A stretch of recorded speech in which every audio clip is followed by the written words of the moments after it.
Hey guys, tonight we're crawling into a cave.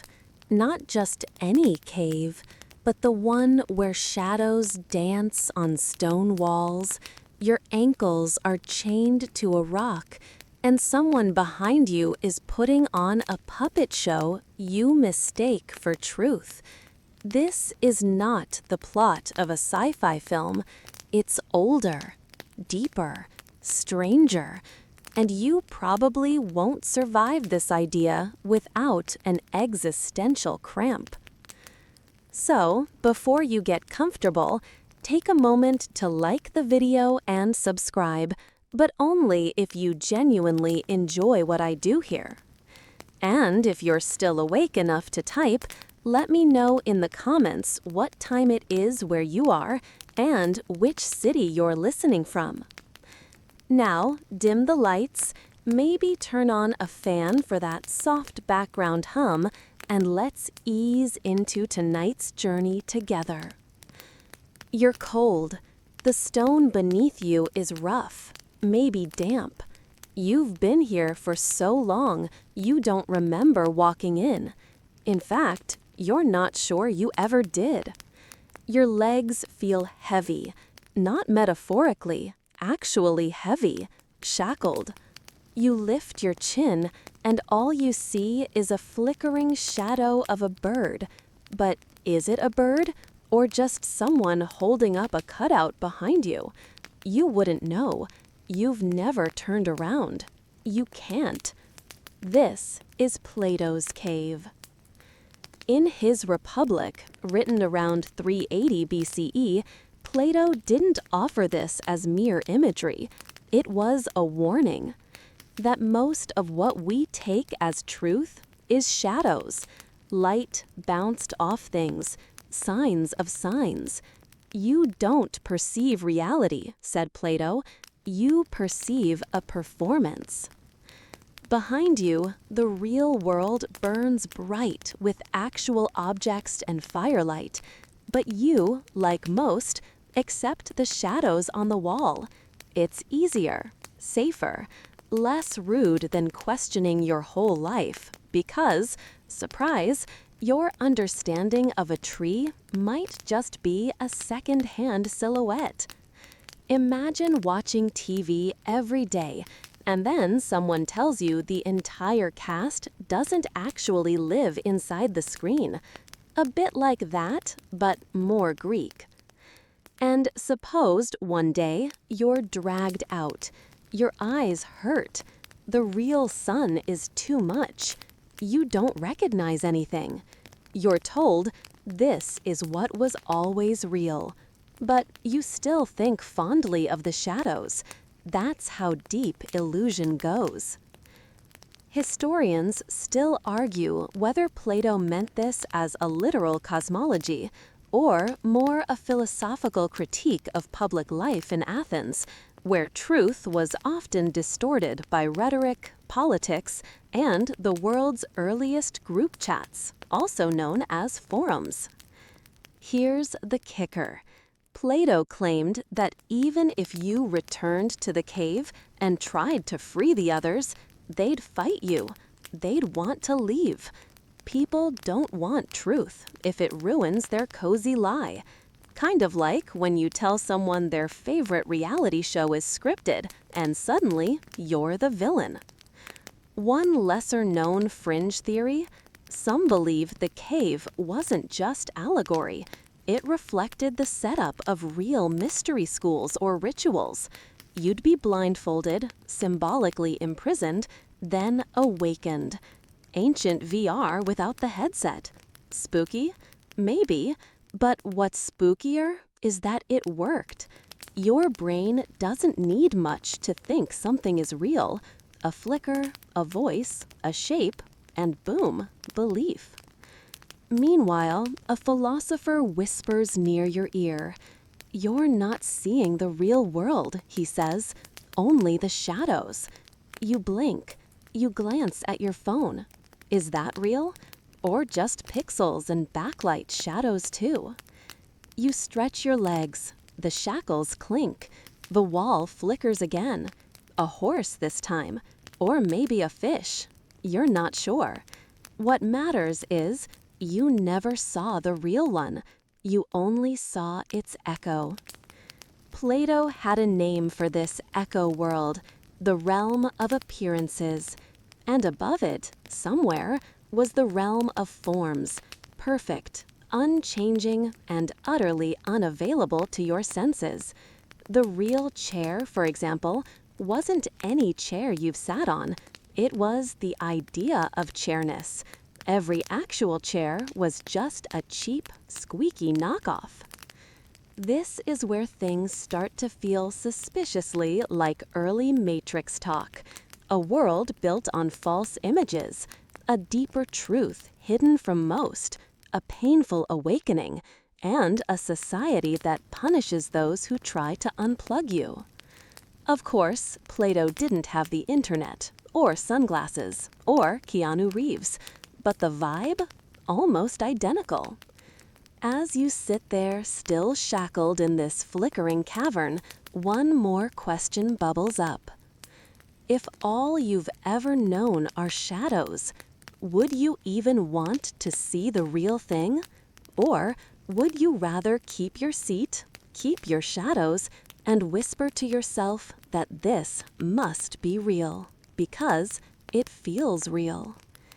That, dear listener, is how the cave holds you.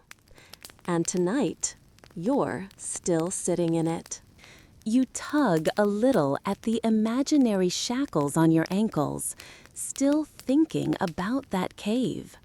The flickering shadows, the stubborn comfort of not knowing. But just as your eyes adjust to the dim glow, someone else steps into the scene. A man with a long face, a very French hat, if hats were feelings, and a look like he's already disappointed in you for trusting your senses. This is René Descartes, and he's not here to help. He leans in and says quietly, "What if everything you've ever believed is a lie?" You blink, like, everything?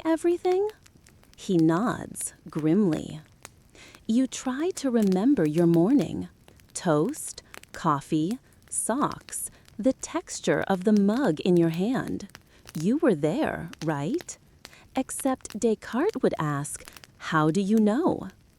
What if some malicious being, a demon maybe, or just a particularly bored cosmic programmer, created a version of reality specifically to trick you?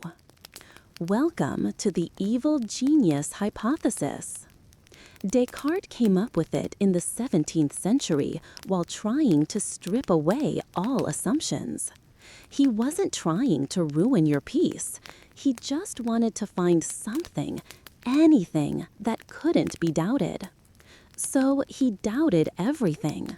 His senses, his memories, his body, his walk to the bakery, all gone, all suspect. He even wondered if 2 plus 3 might not really equal 5. Maybe an evil genius was manipulating his mind to think it did. Historians still argue whether Descartes meant this literally or whether the evil genius was just a dramatic tool to shake us out of intellectual laziness. But the effect is the same. Once you start doubting your senses, reality starts feeling like a suspiciously good green screen. Quirky tidbit? Descartes was so spooked by the unreliability of dreams that he once tried to catalog all the ways his senses had tricked him before breakfast. Apparently, that included mistaking chimneys for giants and feeling warmth from fires that weren't lit. Sleep-deprived Descartes may have been the original I need to touch grass guy. But out of all this uncertainty, he found one thing he could trust. Not his feet, not his eyes, his thoughts. And thus was born the most famous line in philosophy. Cogito ergo sum. I think, therefore I am. A little poetic, right? He couldn't prove the world was real, but the fact he was thinking about it meant he had to exist, at least as a mind. And that's where things get tricky. Because if your mind is the only thing you can confirm exists, then who's to say that anything else does? The trees? The cat? The squeaky sound your fridge makes at 3 a.m.? Maybe they're just well-rendered illusions for your brain to chew on. Maybe you're in the Matrix. Maybe you are the Matrix. You laugh nervously. The fridge hums. Even now, long after Descartes, his thinking worms into tech culture. From Elon Musk's simulations to modern solipsism memes, we're still haunted by this idea that our world might be fake, but our doubt about it is real. You pour yourself a drink. It tastes like something, but does it exist? Or are you just sipping a calculated flavor response coded into your sensory interface? Descartes would grin. He'd ask, if you know you can be deceived, doesn't that prove you're something? A mind? A processor? A player character? You rub your eyes. The room looks blurrier than it did a minute ago. Are you dreaming? Descartes had a lot to say about dreams. He noticed that dream reality can be astonishingly convincing. You can fly, fall, kiss, scream, eat spaghetti with Aristotle, and wake up swearing it was real. He pointed out that you often don't know you're dreaming until you wake up. So what if you're still dreaming? The spooky part? You have no real test. You can't pinch yourself in a dream and have it mean anything. You'd feel the pinch inside the dream. And if a dream can simulate sensation, where's the line? Descartes didn't have movies, no digital simulations, no GPU-powered illusions. Yet somehow he came within inches of the modern Matrix, just from sitting quietly with his thoughts. Weird how dangerous thinking can be when you don't have TikTok open. Of course, philosophers and scholars continue to debate. Was Descartes just chasing intellectual clarity? Or was he, in fact, laying the groundwork for digital paranoia centuries early? Meanwhile, you're sitting there, holding your drink, hoping it's not imaginary, hoping you're not a brain in a vat, hoping your socks are real, and wondering, if this is a dream, who's the dreamer? It's okay. Descartes would say, you're thinking about it, so at least you exist. That might not be much, but it's enough for now. You're tired. But now that Descartes has made you question your toaster, your dreams, and your left foot, sleep feels suspicious. You close your eyes just to rest them, and somehow you're sitting under a fig tree, a large one, broad leaves, no breeze, just stillness. And sitting next to you, barefoot and calm, is a man who doesn't say much. This is Siddhartha Gautama. You might know him as the Buddha. And unlike the others, he's not trying to prove you're dreaming. He's trying to help you wake up. But here's the twist. According to the Buddha, waking up means realizing the world isn't real, at least not in the way you think it is. You squint. The fig tree's shadows are warm, and everything has that slow, slightly too clear quality of a dream that doesn't know it's over. He opens his eyes, half-lidded, heavy-lashed, and says one word. Maya. Not a person, not a spell. A word that means illusion. The world in Buddhist and Hindu traditions is Maya. Not fake like a trick, but deceiving. Like a movie set where the buildings are just facades, beautiful, useful, but hollow behind the paint. Historians still argue whether Buddha meant this metaphysically or psychologically. Was the illusion the actual matter of the world or the human attachment to it? Either way, he insisted on one thing. What we cling to is not what's real. What causes suffering is believing the play is the only thing on stage. It's not a bad set, though. There's color, sensation, the satisfying crunch of roasted peanuts. But the more you crave it, the more you're caught. The more you resist it, the more you suffer. So you sit still, and you watch the world pass. The breeze, when it comes, is soft. The fig leaf shifts, and for a moment you feel like you're floating outside yourself. Not because you've left reality, but because you're seeing it for the first time without clutching at it. Here's a quirky tidbit. In some Buddhist schools, reality is compared to a dream not just once, but continuously. They claim that the moment you wake up from one layer, you simply enter another, like nested Russian dolls, except instead of wood, it's made of thoughts. You dream you're a fish, you wake as a farmer. You dream you're a monk, you wake as a king. You dream you're a YouTube listener, and now you're wondering what's next. This isn't New Age woo-woo. These are ancient, methodical philosophies developed by minds sitting cross-legged for decades, watching their breath, peeling back the veil like polite existential onions. Meanwhile, the Buddha leans toward you again. He says, "With our thoughts, we make the world." So you wonder, if you've been thinking of a sad world, a loud world, a painful, pixelated, glitchy world, have you been building it all along?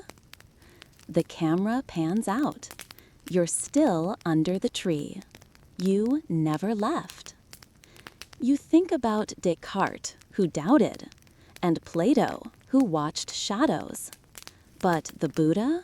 He just sits. Because truth doesn't arrive through panic. It comes when the grasping stops. Some scholars think the Buddha didn't care whether the world was real or not. What mattered was your relationship to it. He saw that when people believed in the world's permanence, they suffered more. When they realized its impermanence, its flickering, dreamlike nature, they were free to let go. And maybe that's the real illusion, not the world itself, but the idea that it should be solid, safe, predictable. Reality was never meant to be a couch. It was always a cloud. You open your eyes. The fig tree is still there, but so is the question. If the world is a dream, who are you in it? And more importantly, are you the one who's dreaming? The fig tree fades. The soft earth vanishes beneath you. And now, quite suddenly, you're in a forest. Tall, damp, British, and it's raining in the way only English rain can. Polite, persistent, and vaguely judgmental. You're holding a cup of tea, which may or may not be imaginary. Across from you, on a damp log, sits a man with a powdered wig and the expression of someone who just misplaced a cathedral. This is Bishop George Berkeley, and he's here to ask you something annoying. If a tree falls in a forest, and no one is around to hear it, does it make a sound? You pause. You think you know the answer. Of course it does, right? But Berkeley leans in. His voice is gentle, his tone smug. No ears, no perception, no sound. Without a mind to witness it, there is nothing. You almost spill your tea. Berkeley's theory, called immaterialism, was wildly unpopular in his time. Even today, it sounds like something your overly confident barista would say after a third oat milk espresso. But let's hear him out. To Berkeley, reality only exists in perception. There's no such thing as matter independent of the mind. The apple on the table, just a bundle of perceptions. Red, smooth, tart, maybe wormy if you're unlucky. But without a perceiving mind, there's no apple. There's not even a table. It's all, well, mental. Historians still argue whether Berkeley believed in literal non-existence of matter or just wanted to shift the philosophical spotlight from the external world to the act of experiencing it. Regardless, the implications are wild. If no one's looking at the moon, is it still there? Berkeley would shrug and say, well, God is always looking. Which is convenient, also creepy. But here's a quirky tidbit. Berkeley was so committed to his theory that when asked how London could exist while he was in Ireland, he answered, because God perceives London. The city didn't need people walking around, it just needed to be perceivable. That's like saying your phone still exists because the cloud is watching it. Not entirely wrong, come to think of it. So imagine this. You turn your head. The coffee shop behind you dissolves into pixel dust. The trees behind your house, gone. You're like a video game character with limited render distance. Only what you see, hear, feel, only that is real. Everything else is waiting backstage. Berkeley's worldview feels eerily like modern simulation theory, except instead of servers and CPUs, the world is made of experiences, orchestrated moment by consciousness itself. In a sense, the player is the world. And here's the eerie echo. Modern physicists, especially in quantum mechanics, now flirt with this idea too. Observed particles behave differently than unobserved ones. Consciousness seems to interfere with matter, as if the universe needs you to notice it before it decides what to be. You sip your tea again. It's warmer now, realer. You try something. You close your eyes and imagine a cat. Not Schrodinger's cat, we'll get to him soon, but your childhood cat. She's licking her paw in a sunbeam.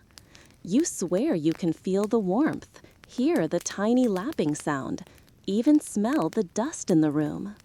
Is she real?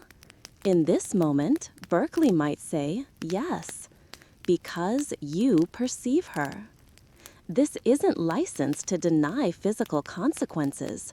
If you leap off a roof, the pavement will still feel awfully solid. But Berkeley's point wasn't about denying the existence of the world. It was about challenging what that existence depends on. It's perception. Always perception.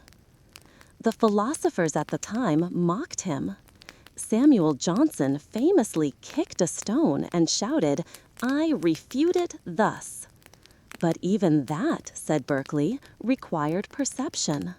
You had to see the foot hit the rock. You had to feel the pain.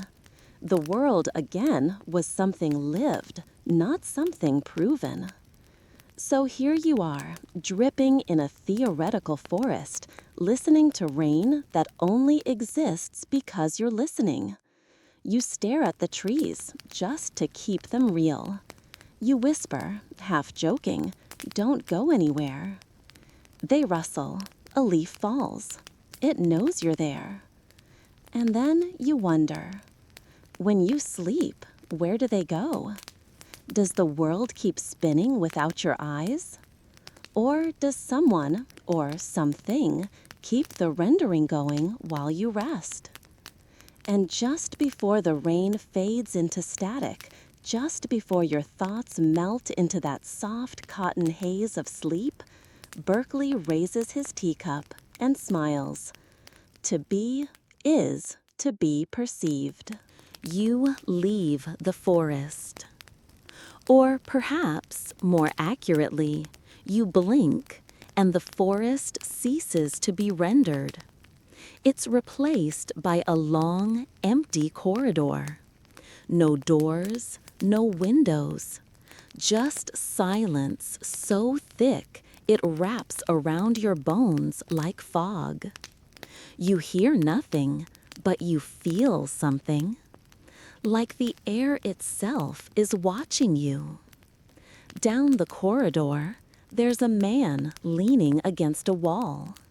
He's pale, gaunt, with a philosopher's scowl, and the hair of someone who's been thinking too long about things no one should think about for that long. This is Arthur Schopenhauer, and he doesn't believe you're in control. He speaks slowly, without looking at you. The world is my representation, but also my torment, which is not comforting. Schopenhauer believed the universe was not made of matter or math or memories, but of will, an invisible, irrational force that drives everything from falling apples to opera singers to hungry mosquitoes. This will, with a capital W, doesn't care what you want. It is what you want, and what you hate, and what you avoid, and what you crave. You're not the conductor of your desires. You're the instrument. That sandwich you suddenly want? That impulse to check your phone? That heartbreak you thought you'd grown past? All of it, Schopenhauer says, is the will operating through you, not for you. Historians still debate whether his will was meant to be metaphysical, like a spooky energy field, or psychological, just a poetic way to describe human irrationality. Either way, it doesn't care if you're happy. It just wants to perpetuate itself. Sound familiar? It's the Matrix. But instead of machines harvesting your energy, it's your own mind feeding you urges, illusions, and just enough hope to keep you looping. Quirky tidbit? Schopenhauer was obsessed with music. He believed it was the purest expression of the will, bypassing reason entirely and going straight to the pulse of existence. No shadows on a cave wall, no evil genius, just violins telling you the universe hurts.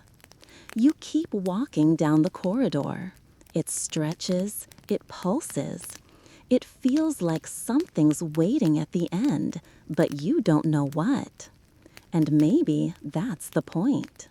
Schopenhauer claimed suffering comes from desire, from the constant tug of war between what is and what could be. You don't suffer because you lack something. You suffer because you imagine it's possible to get it. It's the wanting that chains you, not the world. He pauses, looks at you sideways. The only escape, he says, is the denial of the will. That's extreme. but he means it. He admired ascetics, monks, artists who created not for fame, but because they had no choice. People who turned inward and muted the pull of the world. In Schopenhauer's view, peace isn't found in achievement, but in resignation, in stepping out of the game, not winning, just refusing to play. You glance at your hands. They twitch. The corridor feels tighter now, as if your own limbs are thinking without you. Are you willing yourself to move, or is something deeper, older, more primal driving you forward? Schopenhauer shrugs. What you call yourself is just the momentary mask of the will. And if that's true, then who are you, really? A puppet, a point of view, a loop in the program that believes it has agency, while clicking on videos, scrolling through apps, dreaming of lives not lived.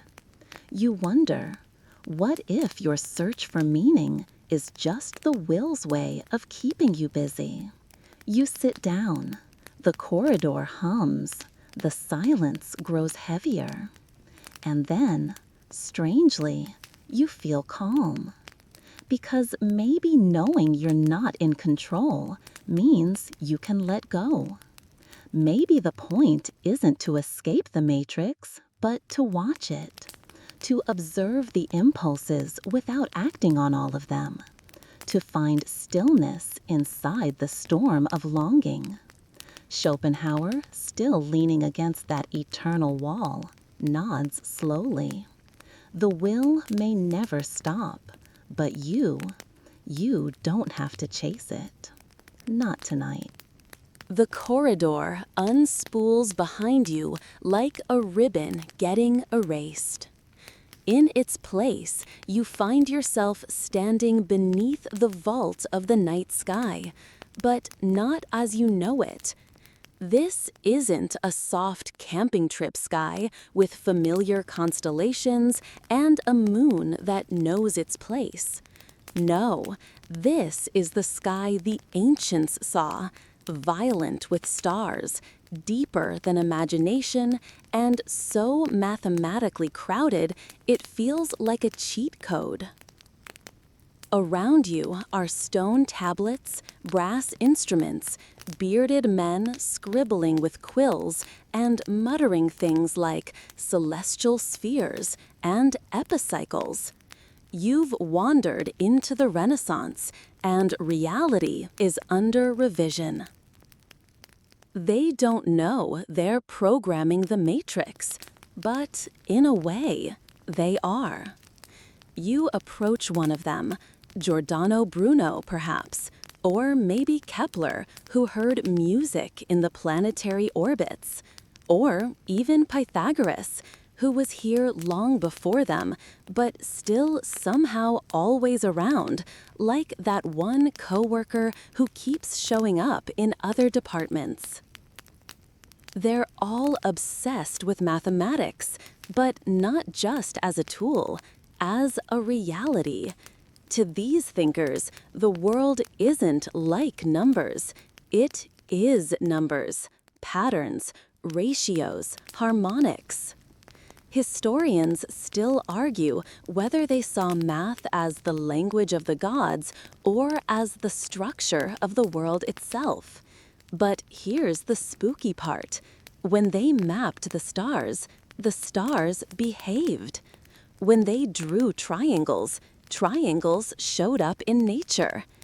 It was as if the world had always been written in equations, and they were simply discovering the code. Quirky tidbit? Pythagoras wouldn't eat beans, not for digestion reasons, but because he believed beans contained human souls, which, ironically, sounds exactly like something a simulation would do to save memory, compress a spirit into a legume. But back to the Renaissance. You see a monk hunched over a table, drawing circles within circles, trying to fit the motion of planets into a system that makes sense. The more he draws, the more he's convinced. This isn't chaos, it's calculation. There's elegance here, predictability, and predictability suggests intention. You begin to wonder, if reality obeys laws, is it free? If everything that happens must happen due to an equation, are you any more than the result of someone else's algorithm? And if so, who wrote it? That's what made these early scientists shiver a little as they discovered more. The more precise the universe became, the more artificial it felt, like a watch ticking too perfectly, or a sky too cleanly divided. The implication, this place might be designed. Even Galileo, peeking through his telescope, saw moons around Jupiter and realized the heavens weren't heavenly. They were just more stuff, following rules like a cosmic clock. Some tried to explain it away as God's geometry. Others whispered darker ideas that maybe this order, this unrelenting math, meant reality was not what it claimed to be. You drift toward a parchment. It's covered in strange symbols, equations, angles, bits of Latin, and in the margins, someone has scribbled a line in shaky handwriting. The stars do not burn. They calculate. You tilt your head. That can't be right. But then you remember something. Centuries later, Stephen Wolfram would describe the universe not as a machine, but as a cellular automaton, a grid of simple rules repeated endlessly, producing complexity, like Conway's Game of Life, like digital rain, like the Matrix. And so now you're looking at the world with fresh eyes. The wind rustling the leaves might not be wind at all. It might be data. The color of your shirt, a variable. Your heartbeat, a recursive loop. The old mathematics whisper to each other in candlelight, and you get the feeling they know more than they're letting on. And suddenly, you see it. Behind their eyes, they're not just asking what the world is, they're asking whether it's being rendered. You look up at the sky again. The stars shimmer. They feel digital. Just for a moment. Then the wind returns, the candle flickers, the old men sigh and close their books. And just before the vision fades, you hear one of them say, almost too softly to catch, "We didn't invent math, we discovered the code." The candle gutters, and the parchment crumbles into sparks. When your eyes adjust again, you're surrounded by humming. Not bees, not wind, but something more mechanical. A steady, clunky rhythm, like gears grinding thought into motion. You're sitting in a drafty post-war room, and across the table is a man who barely blinks, wears a sweater like a second skin, and seems far more interested in what you are than who. This is Alan Turing, and he's building something that might one day build you. The machine beside him isn't sleek. No glowing lights, no chrome. It's big, loud, and full of tape reels and wires. But this clunky beast, this proto-computer, has a quiet ambition: to think.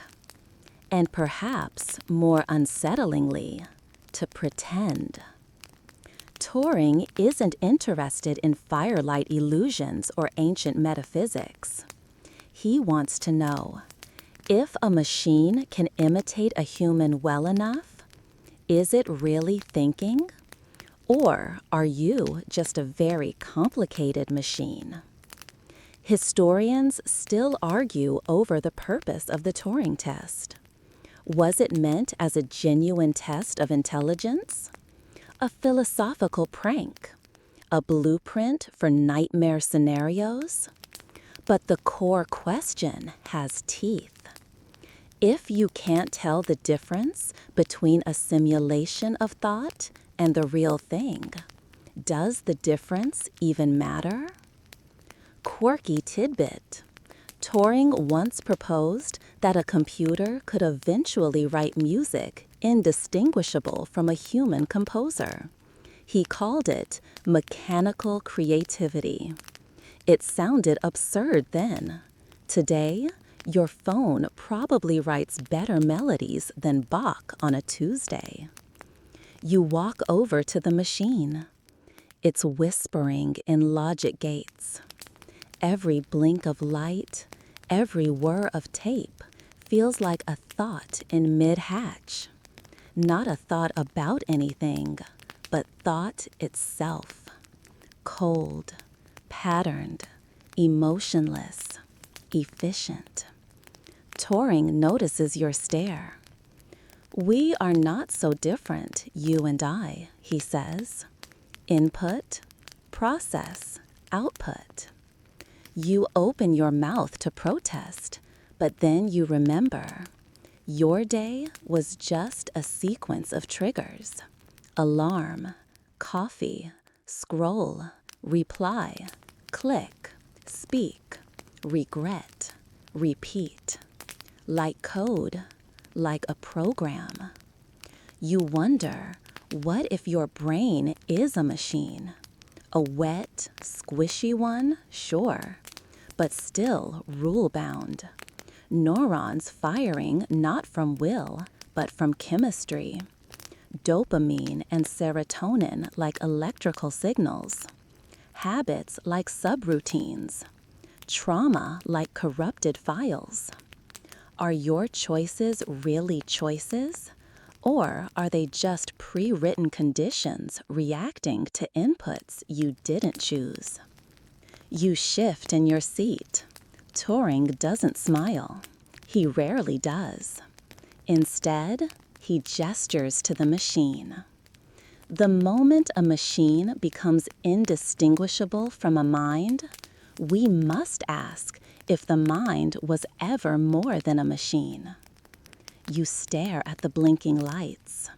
You think of dreams, of shadows in caves, of trees needing witnesses.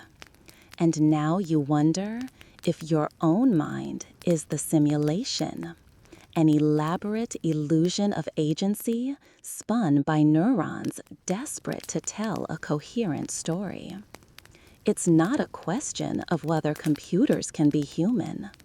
It's whether humans were ever something else. The room hums louder now.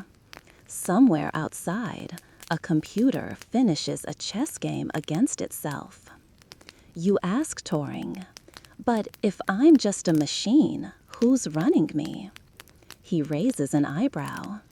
The same one who runs the code. Or, perhaps, there is no runner, just the program. And that's when the room starts to blur again. Not like a dream, but like a screen refreshing. Pixel edges softening. Reality redrawing itself. You reach out to touch the desk.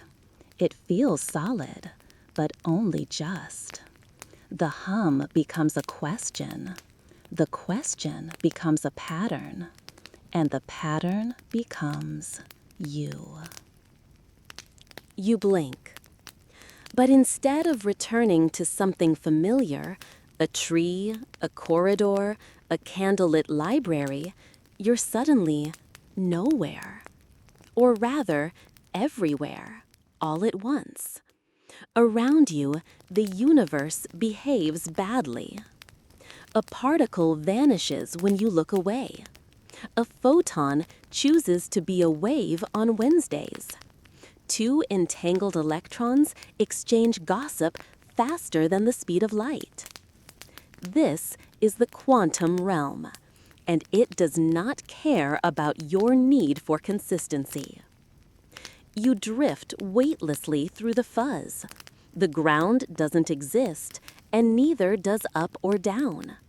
Here, reality is on a coin flip, and the coin is both heads and tails until someone peaks. It's annoying and deeply unfair. You try to focus on one thing, a dot of light perhaps, but it multiplies, it splits, it blinks out of existence. Only when you observe it directly does it act like a proper little particle. Before that, it's just a cloud of maybe. You're not alone. Standing nearby, in a lab coat that somehow flaps in a windless void, is Erwin Schrödinger. He's holding a box, and inside the box, of course, is a cat. It's both alive and dead, he says, but only until you look. You hesitate. The cat box, the famous thought experiment. Is the cat alive? Is it dead? Schrödinger invented this nightmare to point out how absurd quantum mechanics can be when applied to real-life objects. The math said that particles, and therefore possibilities, could exist in superposition, not either or, but both and, until a conscious observer interferes. Historians still debate what Schrödinger really meant. Was he mocking the theory or illustrating its weird elegance? Either way, he accidentally inspired 1,000 stoner conversations and 1,000,000 quantum skincare grants. Here's a quirky tidbit.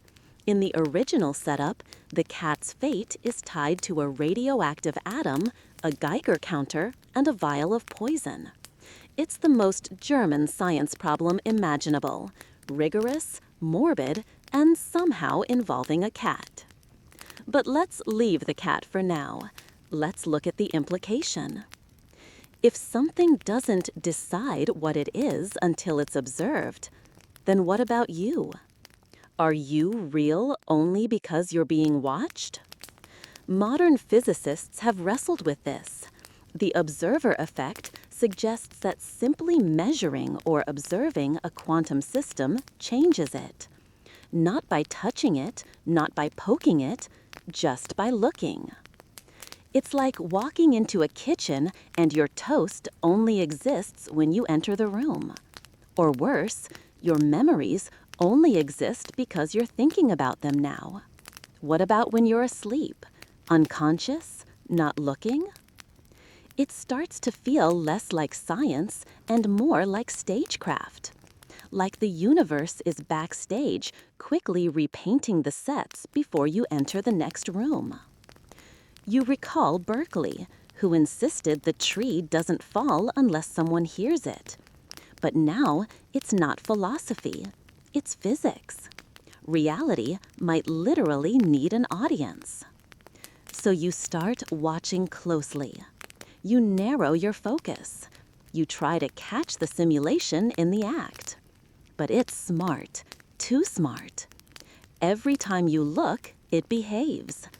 Every time you blink, it misbehaves. You start to feel like Truman in a quantum version of The Truman Show, where every photon is an actor and the script gets rewritten the moment you notice. Is this paranoia or just good science? Some scientists have even proposed, half seriously, that the entire universe might be a quantum simulation, designed to conserve resources by only rendering what's observed. It's like a video game running on ultra-low power mode. High detail where you're looking, garbage textures where you're not. Efficient, creepy and strangely plausible. You float past a nebula that turns into a flower when you look closely, then a chair, then your childhood bedroom. The simulation is adjusting to match your expectations. You're not seeing the truth. You're seeing what you need to see. You whisper, "Show me something real." The stars pause. The cat box disappears. You're alone again. And then you hear Schrodinger's voice, distant, amused. Maybe real isn't what you think it is. Maybe it never was. The stars dissolve. The flower bed fades. The cat, mercifully, is gone. Now you're standing in a sterile white auditorium, as if the Apple Store and the Council of the Ancients had a baby. Every surface glows. Every seat is empty, except one, center stage, where a man in a black turtleneck and knowing smirk leans into a microphone and drops a line like it's no big deal. There's a 1 in a billion chance we're not living in a simulation. Cue polite philosophical panic. This is Elon Musk, doing what he does best, saying something that's either revolutionary or ridiculous, and letting the world figure out which. But the idea isn't his. He's quoting a man named Nick Bostrom, a Swedish philosopher who, in 2003, published The Simulation Argument, an academic paper that reads like a sci-fi screenplay with footnotes. Bostrom didn't say we are living in a simulation. He just offered 3 logical possibilities and warned us, you can only pick one. Let's go over them slowly because, spoiler alert, they're all terrifying. Humanity goes extinct before reaching the technological power to simulate consciousness, meaning we'll never get there. We destroy ourselves before building Sims Reality Edition. Nuclear war, super plagues, TikTok too. It ends badly. Humanity gets there, but chooses not to run simulations. We gain the ability to simulate entire histories, but for some inexplicable reason, decide not to recreate ancestors, or selves, or dancing hot dog universes. Maybe out of ethics, maybe boredom. We run lots of simulations, and statistically, we're in one of them. If simulated beings vastly outnumber original ones, what are the odds that you are real? Spoiler, not great. Historians still debate whether Bostrom's trilemma is philosophy, satire, or an elaborate existential prank. But the logic is clean, the math is grim, and Elon Musk treats it like weather, just part of the forecast. Quirky tidbit? In 2016, it was reported that 2 Silicon Valley billionaires were funding scientists to try and break us out of the simulation. That's right, real-world techies putting money toward finding the edge of the matrix. The scientists politely declined to elaborate, which, if this is a simulation, is exactly what you'd expect them to do. Back in the auditorium, you sit. The seats are soft in a suspiciously textureless way. A massive screen lights up with scrolling code, beautiful, alien, and oddly familiar. You could swear that bit of syntax looks like the shape of your mother's handwriting. You look down. Your hands are still yours, but for the first time, you question the rendering. The way the light plays off your skin.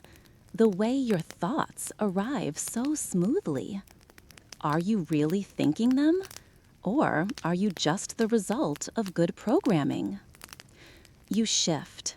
The seat adjusts before you move. You remember that thing in video games, procedural generation, when the world builds itself around your choices, not pre-written, but endlessly adapting. The road only appears when you walk. The mountain only solidifies when you point at it. The background only loads if you care. It's efficient. It's believable. It's exactly what Bostrom warns about. And here's the mind bender. If you were in a simulation, there's no reliable way to prove you're not, because every test could be part of the simulation itself, even your doubts, even this sentence. And so Bostrom's trilemma holds its shape, a chilling logic trap, a riddle where all the doors are mirrors. You whisper, but if this is a simulation, who made it? And no one answers. Or maybe they do.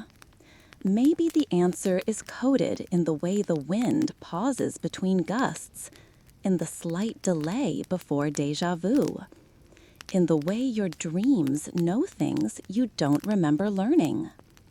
You sit very still.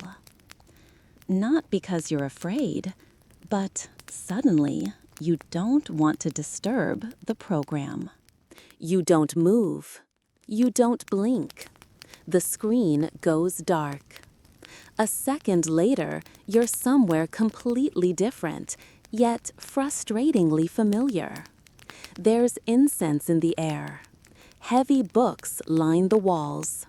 Velvet drapes, soft candles, stained glass windows that show scenes you're certain never actually happened. You're in a temple, or maybe a church, or maybe the quiet space between belief and architecture. Because tonight, religion is joining the simulation theory party, and it brought robes. You walk slowly between pews, half expecting some ancient priest to jump out and offer salvation or a PDF. But no one's here. Just symbols, triangles, circles, snakes eating their tails, eyes that blink even though they're carved in stone. And then you hear the voice, deep, measured, gentle. We've been describing the Matrix for millennia. We just used different words. You turn, and it's not just one figure. It's many, blending together. A whispering composite of prophets, scribes, monks, and mystics. Moses, Mohammed, Krishna, Christ, Lao Tzu, and a few anonymous desert hermits who never made the final edit. They speak not in code, but in metaphor. The world is a veil, one says. A test, adds another. A dream of the divine, someone chants behind you. A prison of karma, murmurs a voice inside your head. The room isn't a temple anymore. It's a simulation pod, ancient style. Each religion, it seems, had its own name for it. Maya, samsara, the world of forms, the realm of illusion, the desert of the real. Historians still argue whether early religious mysticism was metaphorical or literal, but the echoes are hard to ignore. Christian Gnostics spoke of a false world created by a lesser god, a demiurge who trapped souls in flawed matter. Sound familiar? That's basically Agent Smith with worse lighting. In Sufi traditions, this life is described as a shadow of reality, a test of perception and surrender. Buddhist cosmology has realms stacked like software layers, each more subtle and impermanent than the last. And Hindu teachings whisper that the soul, Atman, wears the world like a cloak, forgetful of its origin. Quirky tidbit? Some Kabbalistic traditions describe reality as a series of emanations from a source so infinite it cannot be known directly, which is basically the ancient Hebrew version of, yeah, this is running on a server, but we don't have root access. You sit cross-legged now, or maybe you're floating. It doesn't matter. The key theme is consistent. This world is not ultimate. It's training. It's distraction. It's a test of how you see, not just what you see. And yet, no one agrees on what's outside it. Is it heaven? Union with God? Pure consciousness? A recursive loop where your next life is just another level? You ask the question, if this is all a test, what's the right answer? The prophets don't laugh exactly, but they smile. That knowing, maddening smile you get from someone who's seen the final season and won't spoil it. The world isn't whether the world is real, one says, but what you do with it while it lasts. You take a breath. This isn't nihilism, it's narrative. Because here's the wild possibility. Even if you're in a simulation, even if it's artificial, that doesn't make your experience meaningful. In fact, it might make it more meaningful. A trial is still real to the person being tested. A game can teach you about yourself.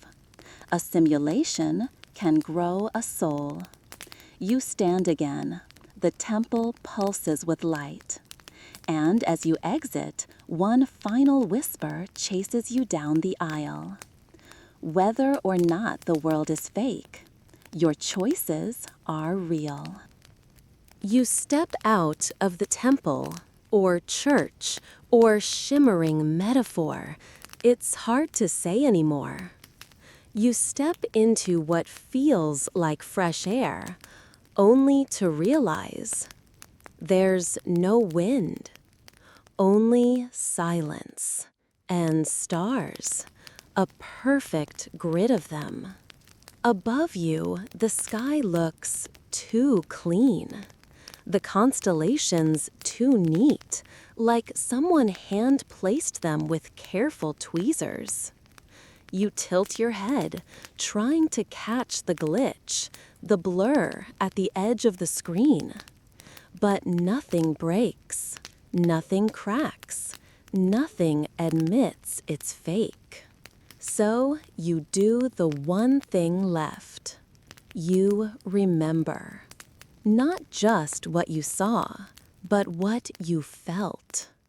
The dreams that felt more real than your alarm clock. The time you sensed someone behind you when no one was there. The sudden drop in your stomach when your reflection blinked wrong.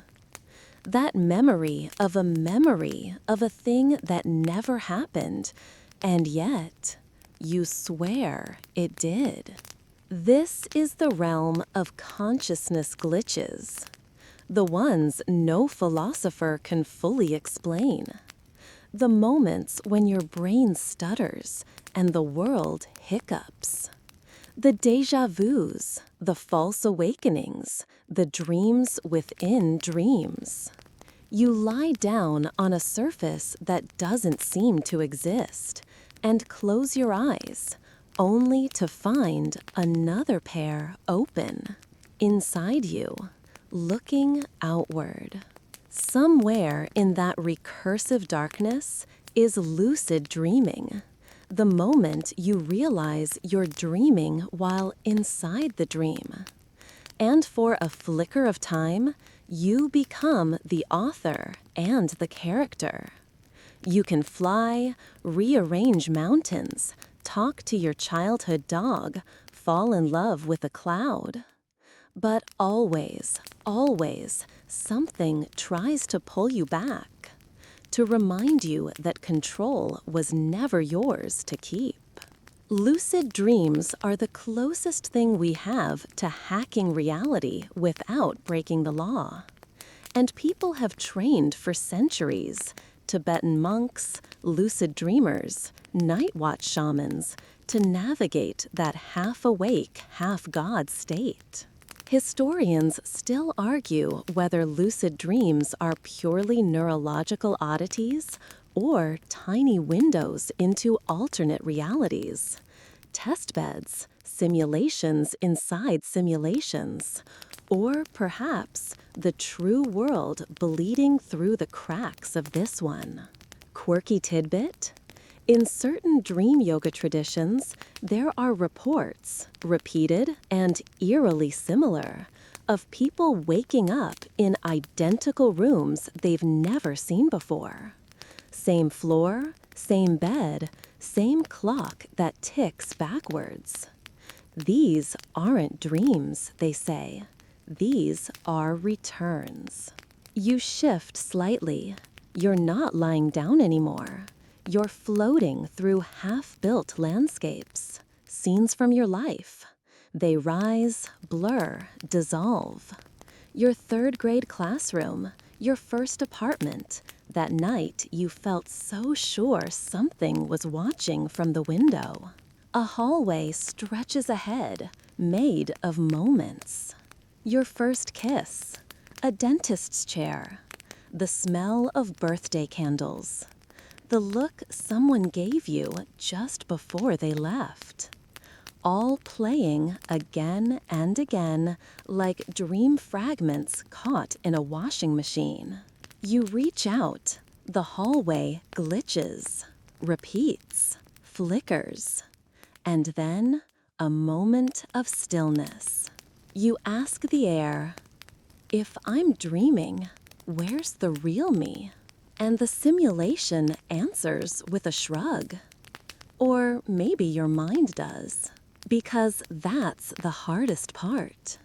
If you can't prove you're awake, if you can't trust your senses, if reality is slippery and dreams are sticky, then who decides what's real? And just as you begin to spiral, just as your breath catches, you remember the softest truth of all. Real is what stays with you, not what you prove, not what you measure, but what lingers. The hallway melts, the stars fold. You're alone again, but the feeling, the uncanny, tingling sense that something just stepped sideways through your brain remains. Maybe you're dreaming. Maybe this is the simulation inside the simulation. But right now, you're here. And that, for the moment, is enough. Everything is still. And then, it's not. Your reality doesn't collapse so much as it reconfigures. Walls become sky. The floor folds up like paper. Your name vanishes from your memory for 3 whole seconds, and when it returns, it feels like someone else's. You're back in your room, probably, but the lamp is humming in Morse code. The wall clock is ticking counterclockwise, and the mirror is lagging. You've stumbled into the dark heart of uncertainty. You can't prove you're not in a simulation. No one can. And worse, you'll never be able to. Not convincingly. Not to the level of certainty you crave when it's 3 a.m. and the shadows don't look right. You get up and pace. The floor squeaks, or seems to. Could be a memory of a squeak. Could be the simulation's sound effect budget. You knock on the wall. It knocks back. Eventually. It's a slow response. Could be lag. Could be nerves. You whisper, "Prove you're real." The wall says nothing. You look up. You remember science class, or what you thought was science class. The atoms in your body are mostly empty space.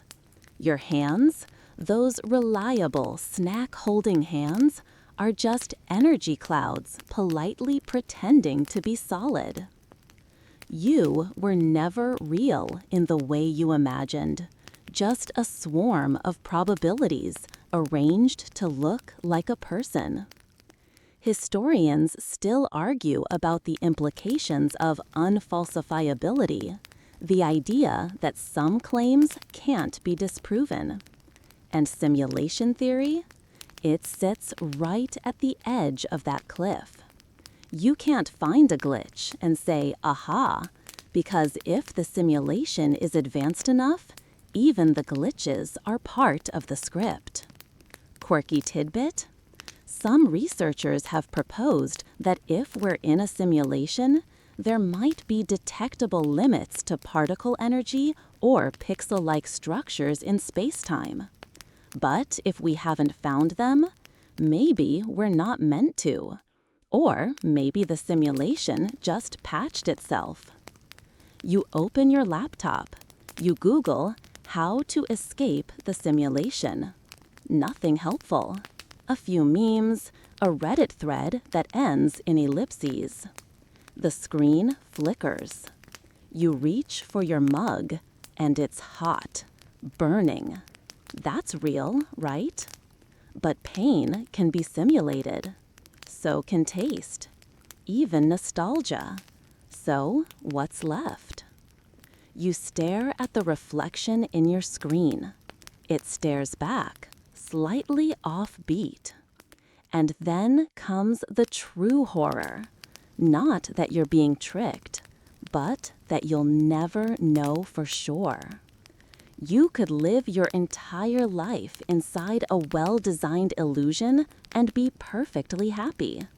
Eat great food, fall in love, cry at movies, watch sunsets that were never actually there. And the worst part? It would feel exactly the same. You start listing things that feel real.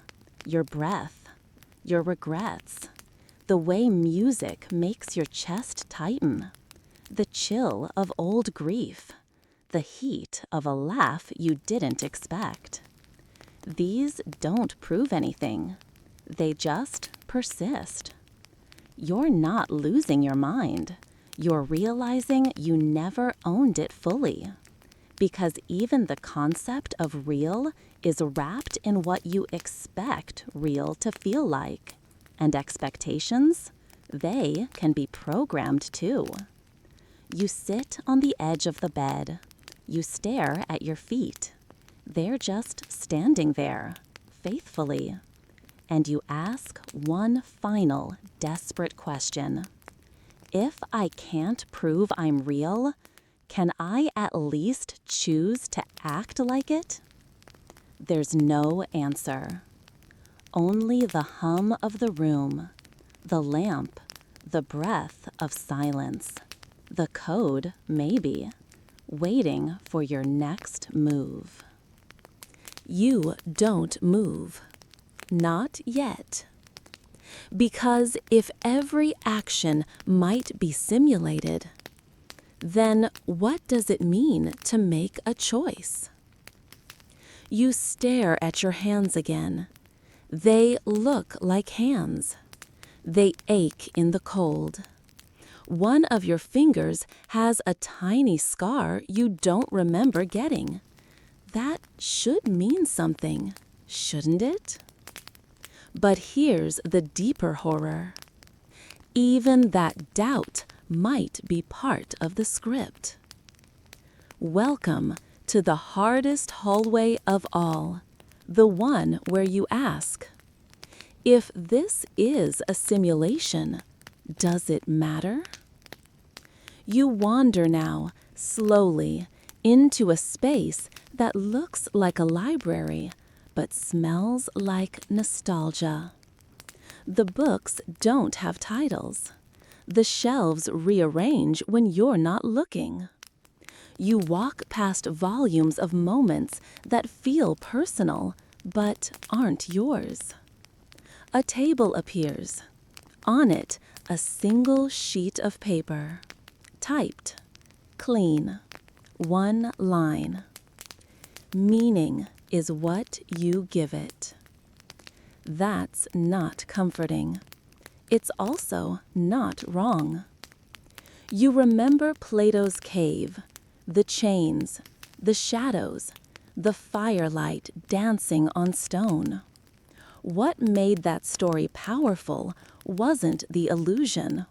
It was the man who chose to leave, who crawled into the sun and then tried to tell others. Not because he was sure, but because he had hope. And that's the secret, isn't it? This entire idea that we might be living in a simulation feels crushing because it threatens the one thing we hold sacred, meaning. If this is fake, then your joys, your pains, your hard-earned healing, your memories of a grandmother's voice, your dog's death, your favorite song, do they all vanish into code? But then again, isn't meaning always something we project? You cry at a movie. You scream during a dream. You love someone who doesn't love you back. These moments feel real, not because of molecules or math, but because of what you experience through them. Historians still argue whether meaning is inherent or invented. But life has always been uncertain, fragile, absurd. Whether it's a cave, a stage, or a server farm, we've always made stories to fill in the blank. Quirky tidbit? The philosopher John Baudrillard wrote that we live in a hyper-reality, where simulations have replaced truth. Disneyland, he said, wasn't fake. It was more real than reality, because it knew it was a show, and we all agreed to play along. Maybe that's what this is. A dream we agree to believe in. A story we live sincerely, even if we know it might be a stage. You exhale. And for the first time in hours or centuries or iterations, you feel the question begin to lose its grip. Not because it's been answered, but because maybe it doesn't need to be. Maybe the tree falling in the forest, the blinking mirror, the simulated sky, maybe all of them are background noise to the one thing that matters: how you live. You're here, whether in silicon or soul. And while you're here, you get to choose. Not the code, but the meaning you paint across its surface. You take the paper from the table, fold it, place it in your pocket. No one's watching, or maybe everyone is. But either way, you're ready to keep walking. You keep walking. Not because you know where you're going, but because movement feels like proof you're still something. Still conscious, still here, still real enough. And then the room begins to rearrange again. The walls collapse upward, not downward. The floor turns transparent, and suddenly You're walking on nothing, but somehow not falling. You're surrounded by screens now, billions of them, some big, some pixel-sized, each flickering with someone else's life. You see a child blowing bubbles in a muddy street. An old man lighting a candle beside a photograph. A woman sobbing silently in the back of a bus. A teen dancing with headphones in a supermarket aisle. You, sitting exactly where you are right now. None of them look fake. None of them look like numbers. The screens fade. And you find yourself in front of a question that isn't on a screen or a scroll or a stone tablet. It's just hanging there, invisible but unmistakable. If this is a simulation, so what? The idea lands like a feather, not a hammer. You've spent this entire night chasing an answer. Am I real? Is the world real? Is this life a trick?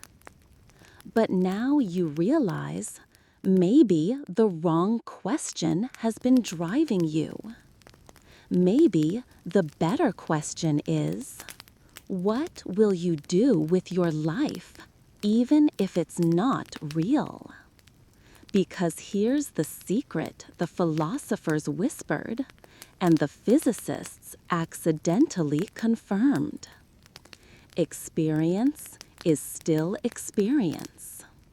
Pain is still pain. Joy is still joy. Whether born of biology or binary, your choices leave ripples. You remember that time you held someone's hand for the first time. That word you said you couldn't take back. That kindness you offered to someone who never knew your name. Simulated or not, you did that. Historians still debate whether free will exists, whether our brains are deterministic loops or unpredictable chaos. But even if your actions were predictable, that doesn't make them meaningless. A sunrise is predictable. That doesn't make it boring. Quirky tidbit: in some ancient philosophies, like Stoicism and certain branches of Hinduism, the idea that life is a stage or an illusion wasn't depressing. It was liberating. If nothing is permanent, you don't have to fear it. If everything is a story, you're free to write yours better. You sit now, not to give up, but to be still. There's no need to pace the edge of unreality. It has no edge. You stare into the soft void. It stares back, but kindly this time. You imagine the simulation, if it exists, watching you right now. Not judging, just observing. Seeing what you'll do with the gift of thinking you're alive. And slowly, gently, a kind of peace unfurls. Because maybe meaning doesn't come after you prove reality. Maybe it comes before. Maybe it's the only thing that makes anything real. So you smile. You stretch your simulated spine. You adjust your metaphorical socks, and you decide. You'll love. You'll try.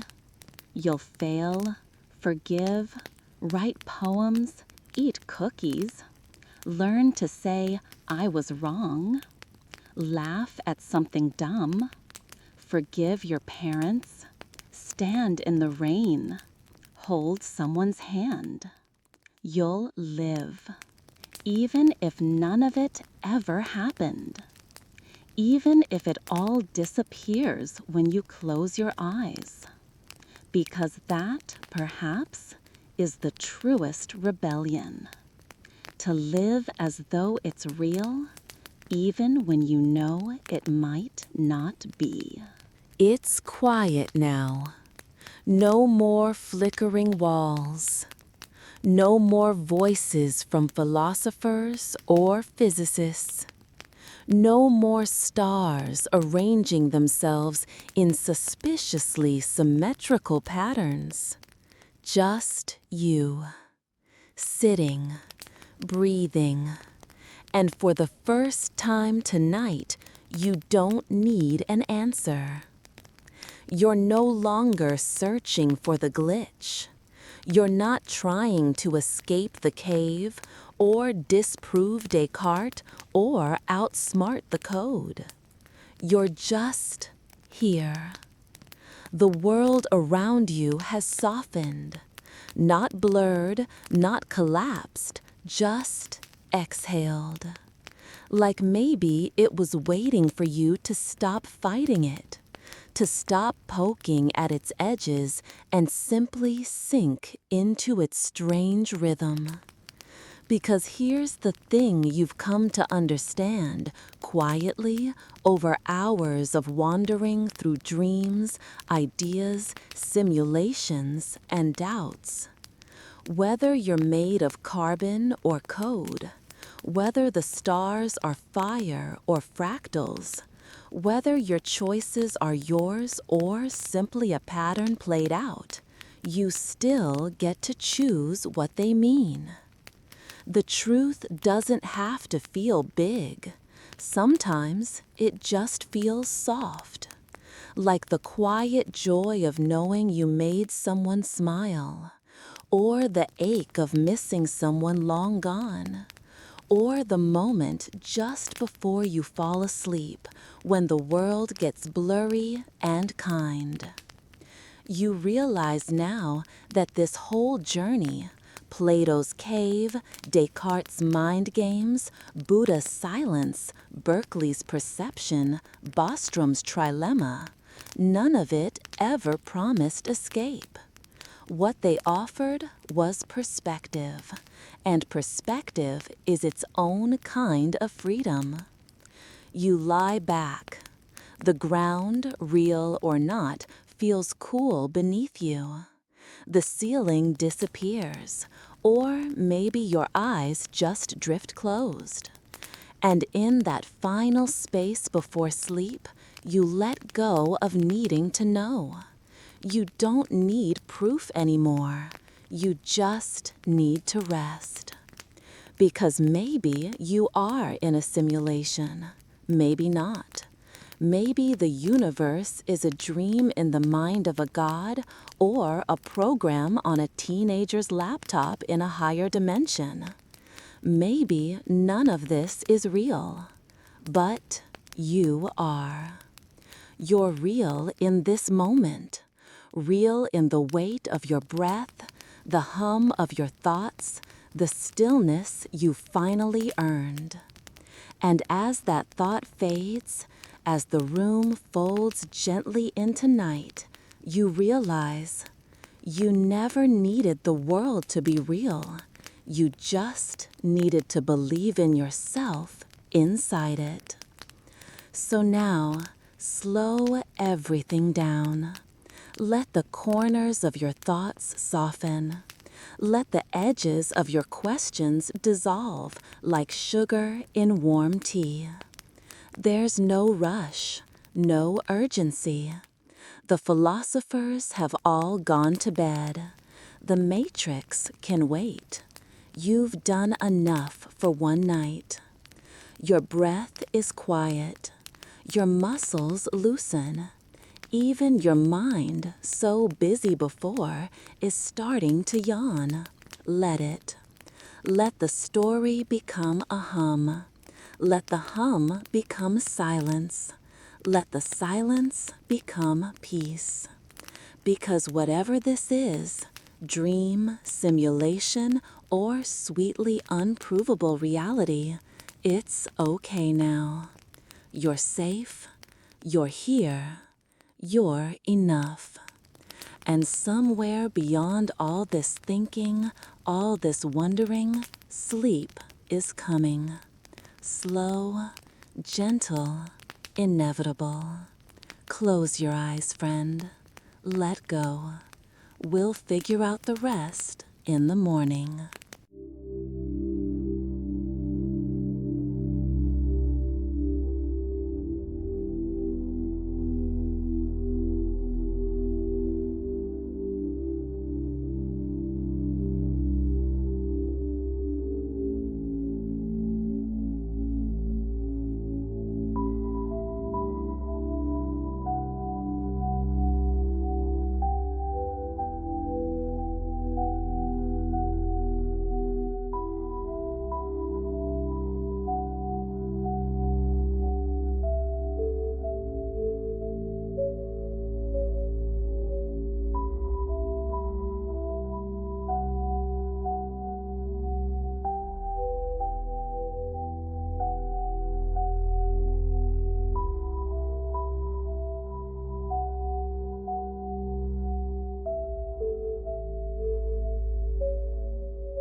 Mm-hmm.